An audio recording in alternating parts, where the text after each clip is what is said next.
Olá, amigos. Nossas saudações cordiais. Estamos aqui mais uma vez nesse quadro paulatino que visa extrair trechos da obra Paulo Estevão para nos dar ânimo nesses dias difíceis. Eu sou Patrícia Lins e hoje nós estamos recebendo novamente nossa querida amiga Mariana Bezerra. Mari, seja bem-vinda de novo. Obrigada, Paty. Olá, pessoal.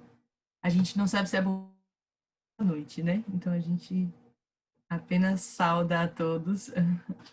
É um prazer, Paty, novamente estar aqui presente, compartilhando desta obra que é que foi tão, né, modificadora nas nossas vidas, proporcionou inclusive o nosso encontro. Então é só gratidão, só agradecimentos de coração. Mari, você quer falar do curso? No... Sim, nós concluímos agora, né, o primeiro projeto encabeçado por Patrícia na Fraternidade Irmã Sheila. Ela deu curso, durou 1 ano e meio por conta da pandemia, mas ele tem uma extensão de 1 ano.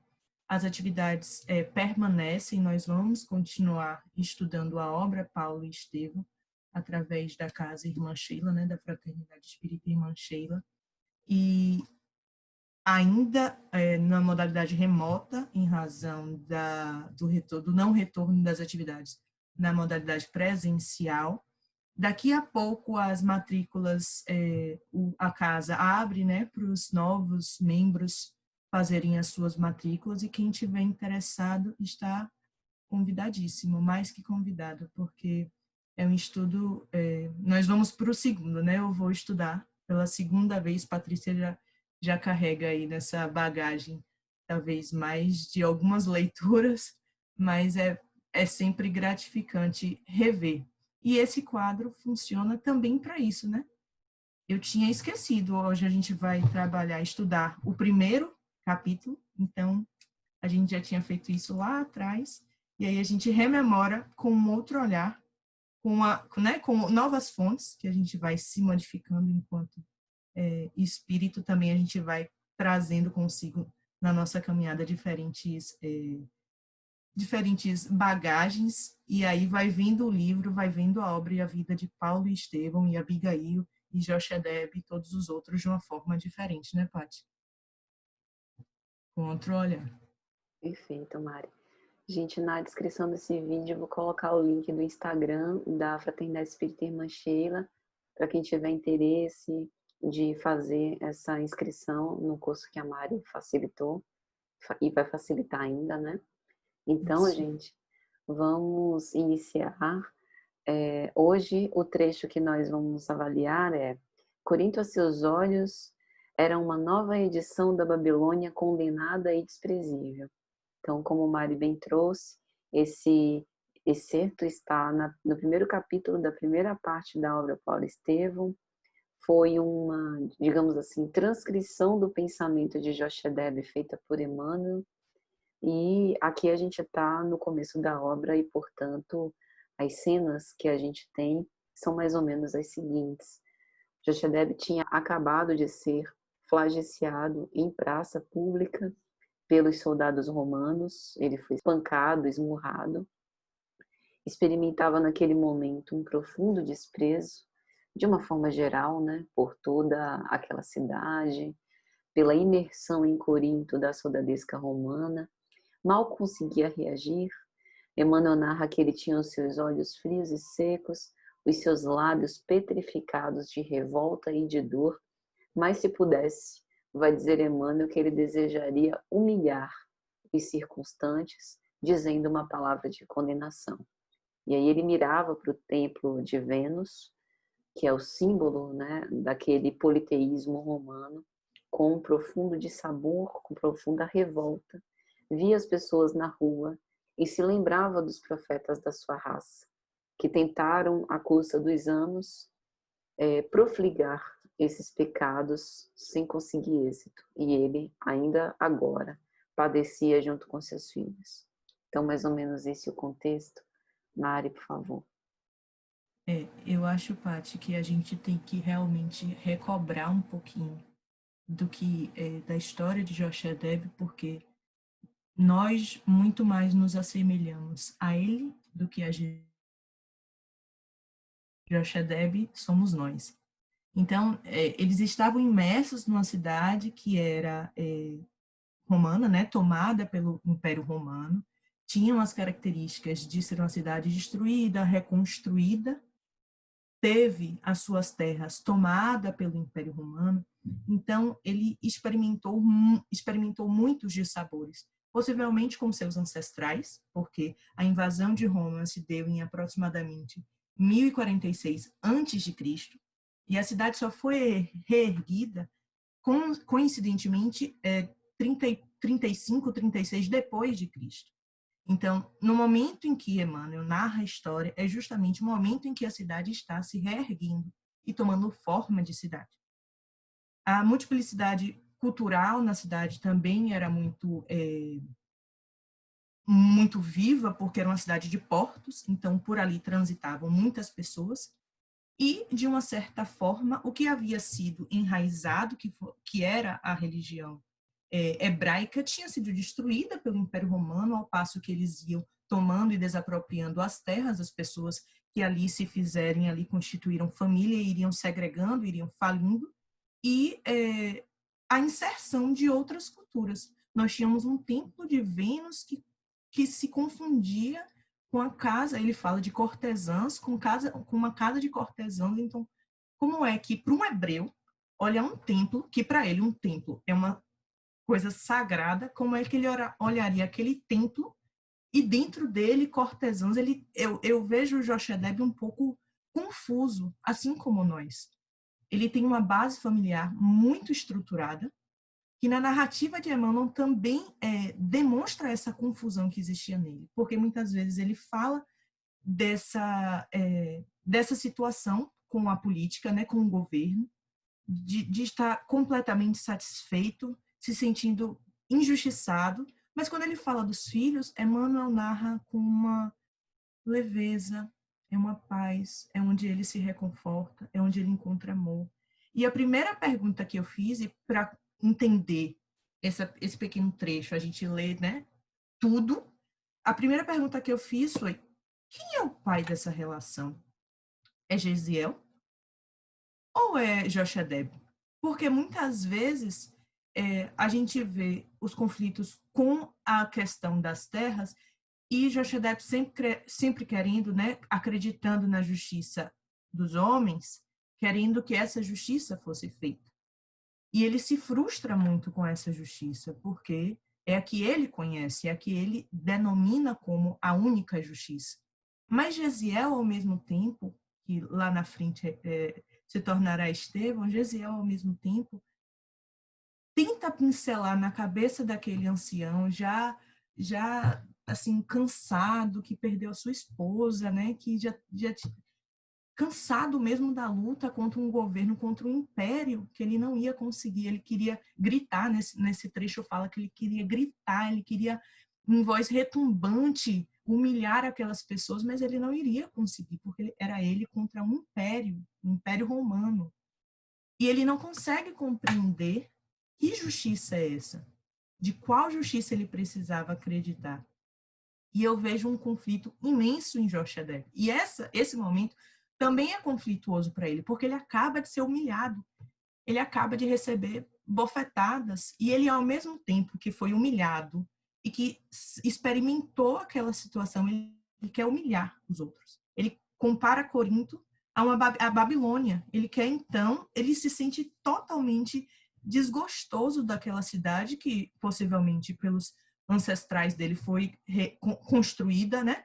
E destruída ao mesmo tempo pelo Império Romano. Então ele quer pagar para os outros na mesma moeda que ele recebe. E eu acho que ele vive um conflito enorme, porque ele tem um momento, inclusive, que ele pensa: bom, não matarás. Mas, ao mesmo tempo, ele resoluto, querendo ir brigar pelas suas terras, com a oportunidade que foi dada por Licínio Minúcio, né, de que estão insatisfeitos, vão até mim, reclamem que eu os atenderei. Então, com essa brecha, ele vê essa esperança e, ao mesmo tempo, ele pensa, não matarás, mas olho por olho, dente por dente. Então, ele está completamente confuso. E ele tem a presença de Jesiel e Abigail que equaliza essa confusão, que tentam ao menos, né? Mas, em que pese as tentativas incessantes dos filhos, ele, na sua... com seu olhar direcionado tão somente para frente, não consegue enxergar que aquela justiça que ele busca, ele não vai conseguir, porque não se trata da justiça feita pelos homens, se trata do que ele é merecedor, o que é que ele merece. Apesar de não ter a sua religião baseada nos ensinamentos do Cristo, até porque era muito próximo, né, do momento da passagem do Cristo, mas ele tinha ensinamento de Moisés. Se fôssemos seguir os 10 mandamentos, tinha fundamentação religiosa que se embasava no próximo, mas ao mesmo tempo ele não conseguia ver isso, e ele queria a briga, ele queria a luta. E apesar desse conflito muito grande, e que é o que a gente muitas vezes vive, porque quantos de nós não colocamos a culpa tá um desastre, trabalho ruim, e a gente coloca a culpa na cidade em que vivemos. Detesto essa cidade, né? Detesto, sou infeliz. Você é infeliz por causa da cidade? Ou você é infeliz porque você está num processo de ainda não ter descoberto que é a felicidade real e está vivendo aquela felicidade irreal, o que a gente busca, né? Materialmente falando, por que a gente está infeliz? A gente não é, nós não somos infelizes, nós estamos. Por quê? Qual é esse processo? E muito me admira um espírito que foi responsável pela evolução de Jesiel e Abigail. Ele teve parcela de responsabilidade. Ele deu àqueles espíritos boas bases familiares, tanto é que os dois irmãos fazem de um tudo pelo pai, inclusive para a prisão juntamente com o pai, né? Eles se abdicam também pelo pai. E por isso eu me questionei, quem é o pai da relação? É Jesiel ou é Jesiel ou é Jochebed? Mas aí a gente entende essas relações espirituais, né? De que todos nós somos responsáveis pelo crescimento do outro. E Jesiel estava ali para estender a mão. Eu separei aqui um trecho em que Jesiel fala justamente quando ele chega, depois de convocado também em praça pública para ser ouvido por Licínio Minúcio, Jesiel fala: essas torturas, entretanto, não são novas. Há muitos séculos, os faraós do Egito levaram tão longe a crueldade para com os nossos ascendentes, que os meninos de nossa raça eram trucidados logo ao nascer. Antíoco Epifânio, na Síria, mandou degolar mulheres e crianças, no recesso mesmo dos nossos lares. Em Roma, de tempos a tempos, todos os israelitas sofreram vexames e confiscos, perseguição e morte. Mas certamente, meu pai, Deus permite que assim aconteça para que Israel reconheça nos sofrimentos mais atrozes a sua missão divina. Lendo a obra inteira, lá na frente a gente vai travar com Paulo os seus testemunhos. E a gente vê que os testemunhos de Paulo, assim como foram os de Gesiel, não foram fáceis. E acima da justiça dos homens, que Paulo recorreu em alguns momentos, mas acima da justiça dos homens, eles acreditavam fielmente na justiça divina. Que talvez seja essa diferença entre Gesiel e Jochebed, por exemplo. Era isso que Gesiel tentava ensinar aquele pai amado, que entre falhas e acertos criou pessoas, criou espíritos que serviram de exemplo para Paulo, por exemplo, né? Serviram de auxílio para Paulo. Então, Gesiel não era, ou Jochebed não era de todo ruim. Ele tinha as falhas que nós temos. É muito mais fácil atribuirmos a culpa aos outros do que a nós. E, Paty, eu fazendo uma leitura por coincidência, né? Por coincidência não, mas uma obra de Divaldo, que é Vida Feliz. No momento que eu estava estudando para a nossa apresentação, e saiu a seguinte mensagem. Eu acho que é a 112 ou é a 12, eu vou me certificar. Nunca retribua maldade com vingança ou desforço. O homem mau se encontra doente e ainda não sabe. Dá-lhe o remédio que minorará o seu aturdimento, não usando para com ele dos recursos infelizes de que ele se utiliza para contigo. Se alguém te ofende, o problema é dele. Quando és tu que o ofende, a questão muda de configuração e o problema passa a ser teu. O ofensor é sempre mais infeliz. Conscientiza-te disso e segue tranquilo. Não foi coincidência, né? O estudo fluía nessa mesma orientação. Então, falta a Jochedeb, falta a nós o tempo inteiro, nos conscientizarmos de que a dor que eu faço outro, o problema vem a mim. A falha é minha. Mas a dor que o outro me faz, a falha é dele. E pela misericórdia que Cristo nos dá todos os dias, o nosso trabalho é duro, é árduo, mas nós temos que reconhecer também quais foram as nossas parcelas de culpa.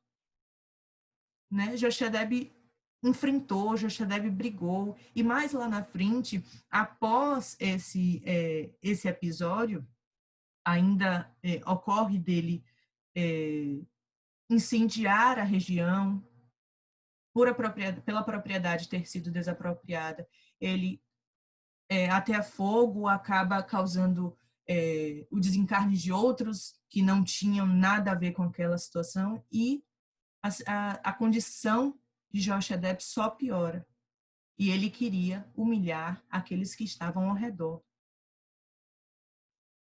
Né? E a gente quando a gente decide em seguir um fluxo diferente, nós temos consequências também pesadas.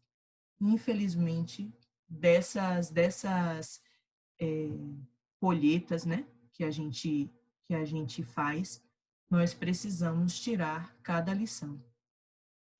Não é, Paty? É isso mesmo, Mari. Muito boa a sua explanação sobre esse tópico.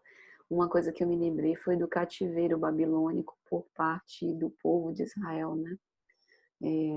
Pela história, eu acho que está mais ou menos no século VI a.C. O povo de Israel, na figura dos profetas, foram expulsos do seu lugar de origem, especialmente da Samaria e da Judéia, e foram obrigados, né, foram deportados para o cativeiro babilônico. E aí, parece que com o Império Romano há uma repetição dessa mesma história, né? Mas eu acho que você foi muito feliz ao abordar o seguinte: a gente não pode devolver a opressão com mais opressão. A libertação da opressão só se dá pelo amor. E por isso o perdão, né, a esses nossos algozes que não sabem o que fazem ainda, né? E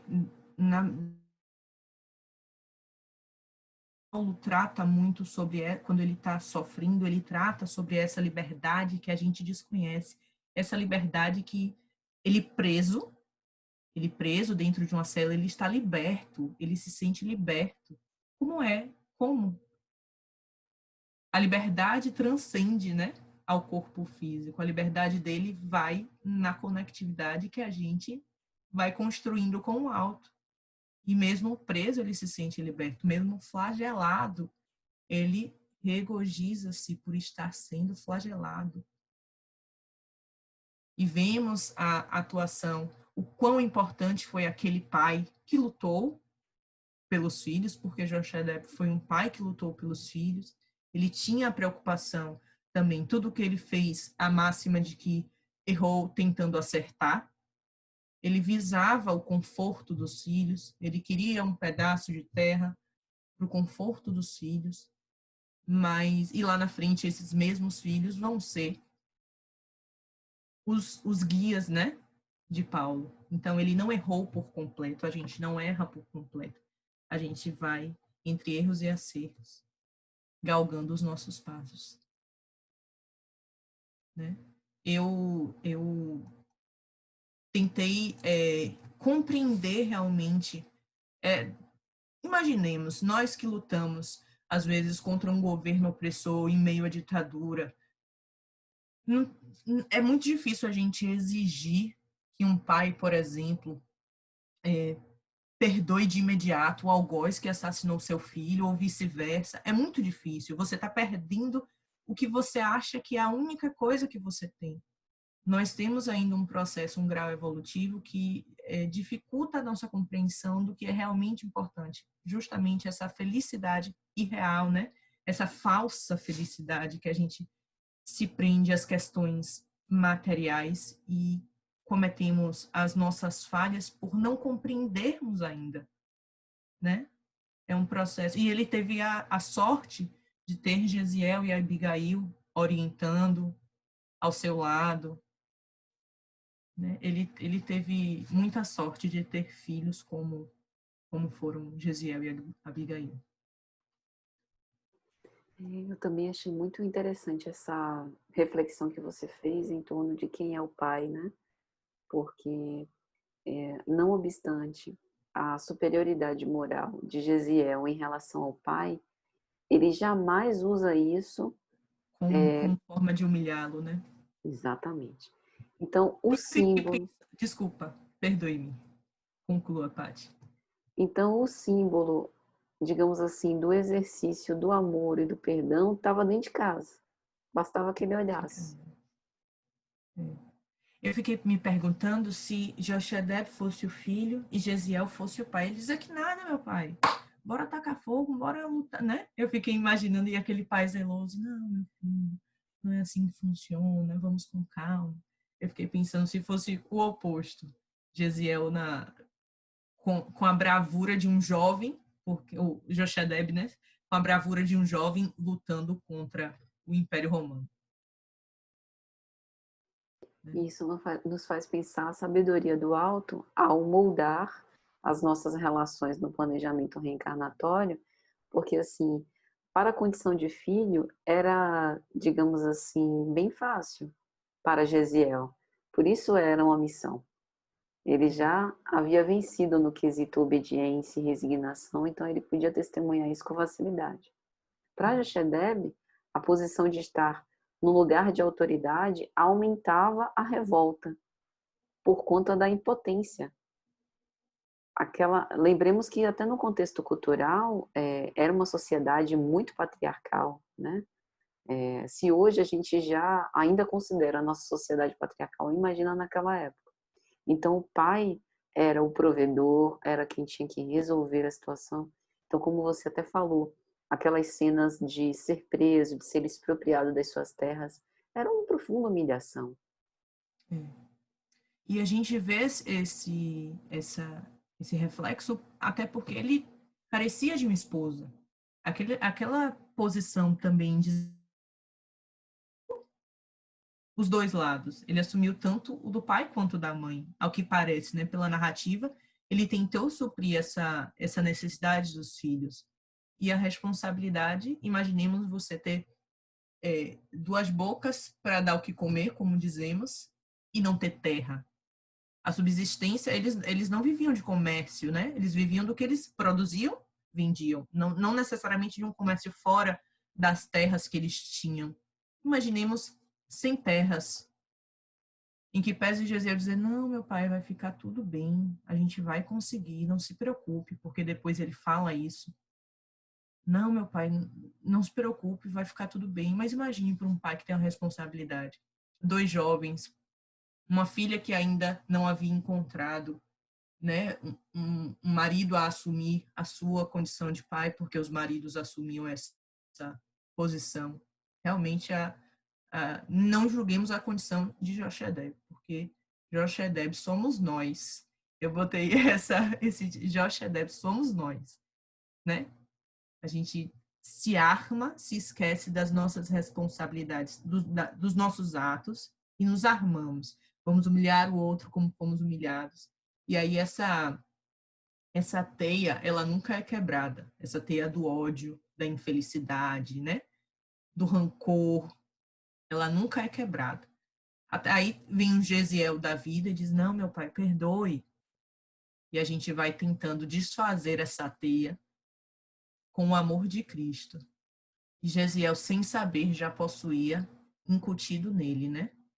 Já tinha o amor de Cristo, assim como todos nós temos, mas o papel de Gesiel enquanto talvez porta-voz do nosso mestre já estava ali. Ele já estava pronto e preparado para assumir. Não fosse assim também, não teríamos todo o enredo de Paulo e Estevão. Não fosse o desencarne de Jochedebe, a separação dos irmãos, não fosse tudo isso, não viveríamos Paulo e Estevão. Talvez a necessidade dessa história de Jochedebe fosse para isso, né? Se pensarmos o lado positivo da coisa. Excelente. Ô, Mário, queremos te agradecer penhoradamente mais uma Eu vez que por sua agradeço, participação. Paty. Você sabe que é um prazer estar com você sempre. Quer fazer mais alguma consideração, Mário? Fica à vontade. Não, já fiz todas. Então, é isso, meus amigos. Até a próxima, se Deus quiser. Até mais.